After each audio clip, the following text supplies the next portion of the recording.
Assalamualaikum warahmatullahi wabarakatuh.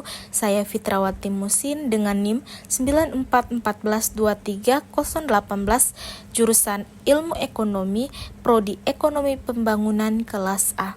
Di sini saya akan menjelaskan tentang saham, obligasi, dan reksadana. Langsung saja yang pertama yaitu saham. Langsung saja yang pertama ada saham. Apa itu saham?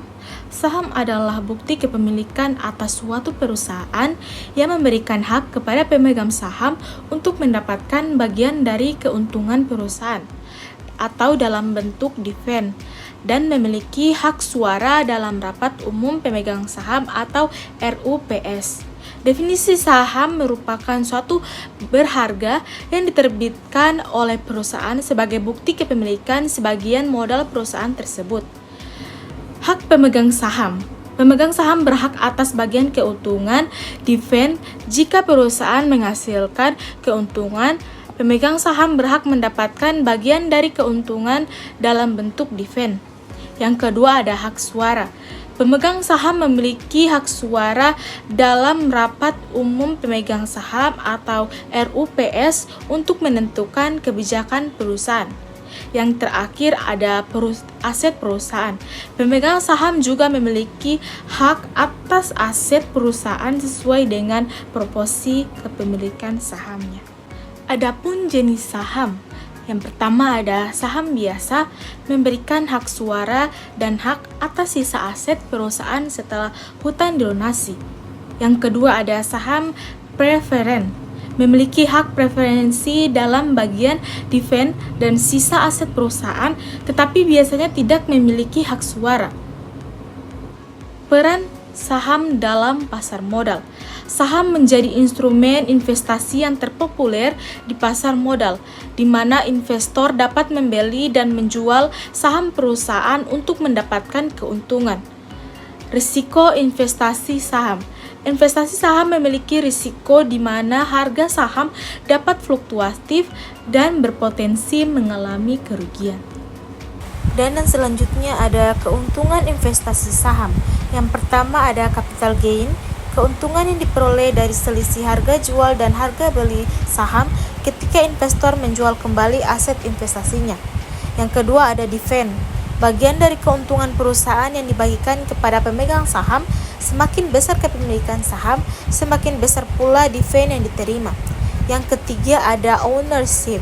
Pemegang saham dapat memiliki perusahaan sesuai kompetensi kepemilikan sahamnya dan berhak mengikuti RUPS atau rapat umum pemegang saham. Adapun kerugian saham. Kerugian saham dapat berupa kehilangan modal, kerugian akibat fluktuasi harga, dan kerugian akibat kebangkrutan perusahaan. Selanjutnya ada obligasi. Obligasi adalah surat utang yang diterbitkan oleh perusahaan, pemerintah, atau institusi lain untuk mendapatkan dana dari investor.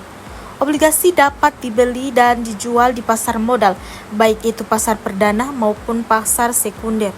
Obligasi memiliki berbagai jenis berdasarkan penerbit, kupon, jaminan, dan jatuh tempo. Secara umum, obligasi dibedakan menjadi obligasi pemerintah, obligasi koperasi, dan obligasi pemerintah daerah. Adapun manfaat obligasi. Yang pertama, investor dapat memperoleh keuntungan tetap dari kupon atau bunga obligasi. Yang kedua, investor juga berpotensi untuk mendapatkan keuntungan capital gain dari hasil transaksi obligasi di pasar sekunder. Yang terakhir ada obligasi memiliki kemungkinan yang koleksinya tidak sempurna dengan saham, bahkan seringkali berlawanan arah. Dan yang terakhir yang akan kita bahas adalah reksadana atau mutual funds. Mengacu kepada Undang-Undang Pasar Modal Nomor 8 Tahun 1995 Pasal 1 Ayat 27 definisikan bahwa reksadana adalah wadah yang dipergunakan untuk menghimpun dana dari masyarakat permodal untuk selanjutnya diinvestasikan dalam portofolio efek oleh manajer investasi. Ada beberapa bentuk reksadana. Yang pertama berdasarkan pihak yang membentuk atau yang mengelola. Yang kedua reksadana perusahaan atau company funds berbentuk suatu perusahaan yang mengelola efek. Yang ketiga, reksadana kontrak investasi kolektif dibentuk atas dasar kontrak antara manajer investasi dengan bank kustodian. Yang keempat, berdasarkan kewajiban berkaitan dengan pembelian kembali. Dan yang kelima, reksadana tertutup atau closed-end funds. Yang keenam, reksadana terbuka atau open-end fund.